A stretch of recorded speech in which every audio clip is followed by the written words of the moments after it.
রোদটা উঠিছে রে বাহে। মোর বা মায়ের যদি এরকম যদি দেখা পায়, যদি ঘাস টাস না কাটি মেনি গাও, তে মনে হয় গোয়াটার বেড়েই মোর বরাবর উঠে দিবি মোর একবার আজকে মোক মারি মারি ফেলাবি একবারই থুয়ারে মকার বাঁচে। বিশ্বাস কর কাটিবে আমি ঘাস আজকে মোক। আজকে ঘাসটা কাটিবে আমি মোক।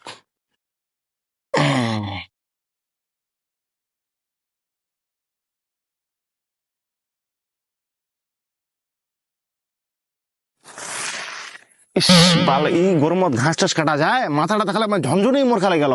এই জারুয়া বুড়াটা খেলা এরকম রাগ উঠেছে রে। গোয়াটার মধ্যে ছুটে কাটে দিমন নাকি মুই এলা গরমত নি আর বাল কাজ টাস পারিও না খোট শুনবে মোক ভাষা আমি পারিও না। এটা ভালো একটা গানও আসে না বাল এটা। ও গানটা আইছে বাল মানে আগে তো মোর বড় বাজি শুনে করলে।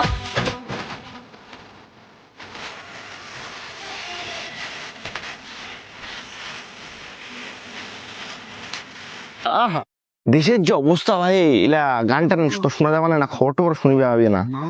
বন্ধন থেকে টাকা তুলে পালিয়ে গেল রাজমিস্ত্রির বউ। ঘটনাটি ঘটেছে পূর্ব বাজারের টিসি গ্রামে।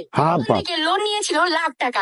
সেই রাত্রে স্বামী যখন গভীর ঘুমে আচ্ছন্ন, তখনই চম্পট করে পালালো স্ত্রী। বর্তমানে স্ত্রী কোথায় আছে তা জানা নেই।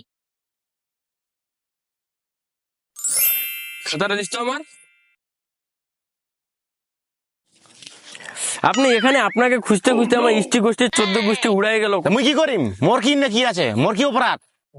আপনি কি বিশ্বচন্দ্র মদন? আপনার বাবার নাম কি কেসি চন্দ্র মদন? আপনার স্ত্রীর নাম কি এমসি চন্দ্র মদন?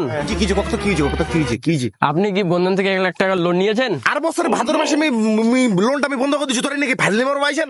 আপনার বউয়ের নামে আমাদের অফিসে 1 লাখ টাকার লোন আছে। আরে মোর বউ তো 15 দিন আগে জিবি রোড পালিয়েছে রে। দেখুন আপনার বউ কার সাথে কোথায় কোন দিন পালিয়েছে ওটা আমাদের কোনো দেখার নেই। হ্যাঁ, কিস্তির টাকাটা দিয়ে দিন, আমরা চলে যাব।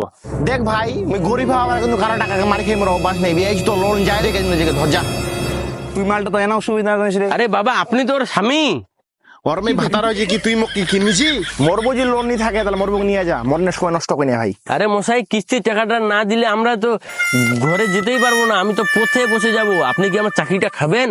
চাকরি চলে গেলে আমি আমার বউকে কি খাওয়াবো? তোর যদি চাকরি পেলাতে মোর বউ নিয়ে। আরে ভাই, আপনার বউকে নিয়ে গিয়ে আমি কি করব? আপনি খালি আমার কিস্তির টাকাটা দিয়ে দিন, আমি চলে যাব। দেখ ভাই, মোর কোনো টাকা পয়সা নাই, যাই লোন নিয়েছে তার না যা। আপনার স্ত্রী কোথায়? Delhi Haryana GB road famous জায়গা উন্নত বেজায় ফেমাস ওটি পেলে। তারপরে না পুজো টুজো এখন আসে বিয়েছি মোর বউ অফার দিবা মানে বেজায় পছন্দ করে। শুনলাম নাকি আপনার স্ত্রী বলে রাজমিস্ত্রির সাথে পালিয়ে গেছে। কিলে কি লুলে টাকা কিলে তুই বকাছি মুটকে দাদা তোর মুখে দিন বিয়েছি। জানিস তুই মোর বউ কতটা আমাকে ভালো ভাই? খবরে শুনলাম তাই বললাম আর কি। তুই কেন করবো?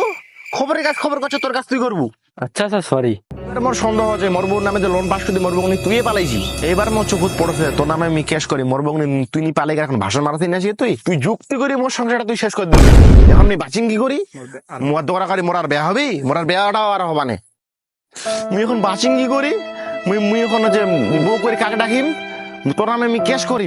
স্যার আপনি এরকম করবেন না স্যার। স্যার আমার তো খালি 2 মাসেই হলো আমার বিয়ে করার। আপনি যদি এরকম করেন আমার বউ আমাকে ছেড়ে চলে যাবে স্যার। স্যার এরকম করেন না স্যার। স্যার আপনার পুরো কিস্তিটা আমি দিয়ে দিব স্যার। স্যার আপনি এরকম করবেন না স্যার, না হলে আমার বউ আমাকে ডিভোর্স দিয়ে দিবে স্যার। স্যার আপনি এরকম করেন না।